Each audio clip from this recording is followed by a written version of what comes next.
Hello there lords and ladies, I am the Mighty Gammon, and today we learn how to send unnecessarily hateful messages to your opponents for no reason in Halo Infinite. The maps in the first tech test were mainly small ones without vehicles, so it was difficult to avoid showing off how awful I was with the basic mechanics of the game. To get around this, make sure you stick with your squad mates at all times. If they fail to protect you or kill the enemy, then good news!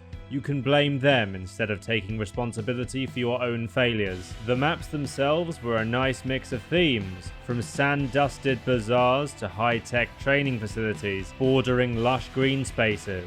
The trick to improving your skills on these maps is simply to learn their layouts. Essentially, this game is discriminating against me because I have learning difficulties. Once you understand that everyone loves piling onto an area in the middle of the map, you know that you can either run around to their spawn to hit them doggy style, or you can burst a blood vessel trying to get the power weapon before anyone else does, which is surprisingly very easy. Honestly, the players I went up against almost always beat me in a gunfight, but they turn senile when tasked with actually getting around the maps. The best weapon in the game is the standard assault rifle. This is significantly better than the AR in Halo 3 and can stand up to practically any other weapon in the right situation. Enemy has a pistol, the AR will beat it in close range. Enemy has a grav hammer, just jump backwards and hold the trigger, you've won. Actually, the grav hammer is so slow that you could probably just fire at them with the assault rifle and then hit the rifle butt to win. Enemy has a needler, they might as well not have a weapon. What a piece of shit that gun is. Rocket launcher,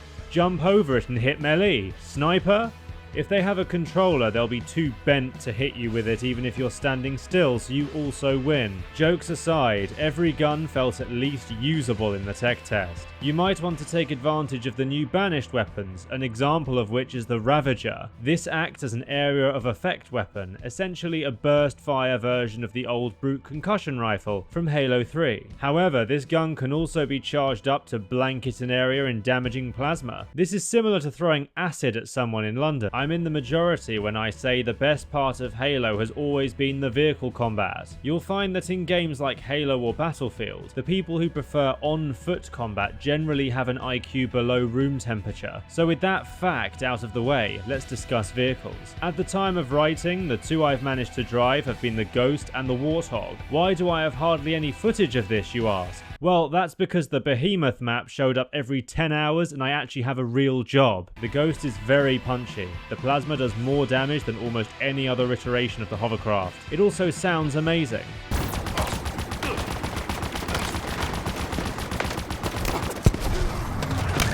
Oh god, that just made me pregnant. Ramming with it is as rewarding as ever and now comes with localized damage where you can shoot the metal shell off to reveal inner layers. With this vehicle, the best thing to do is learn when to charge and when to shoot.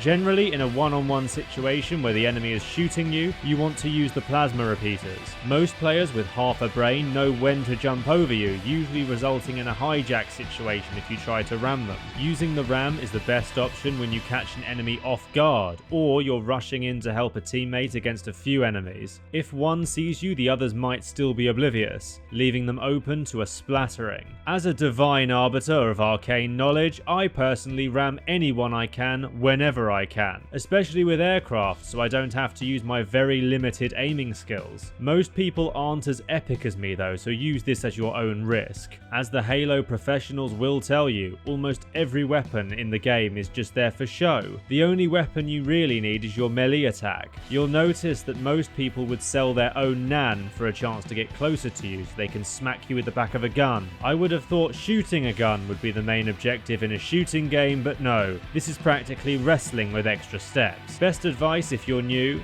just jump backwards and hold the trigger. The absolute shock that storms through the Halo veteran's body once they miss their all-important melee strike is practically biblical. A gorgeous display. Dotted around the map you'll find strange items. Some of these substances will make you believe you're invisible, or fool you into thinking you're impervious to damage. Sounds familiar, doesn't it?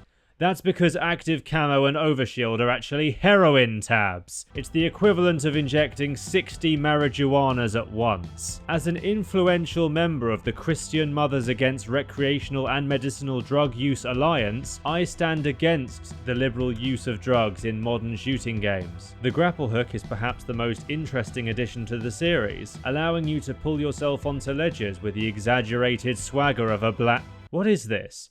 Who put this in my script? Did GameStop get into the studio again? Full of the exaggerated swagger of a black teen. Stop. It gives me goosebumps every time he does it. Hey there, do you guys like this content?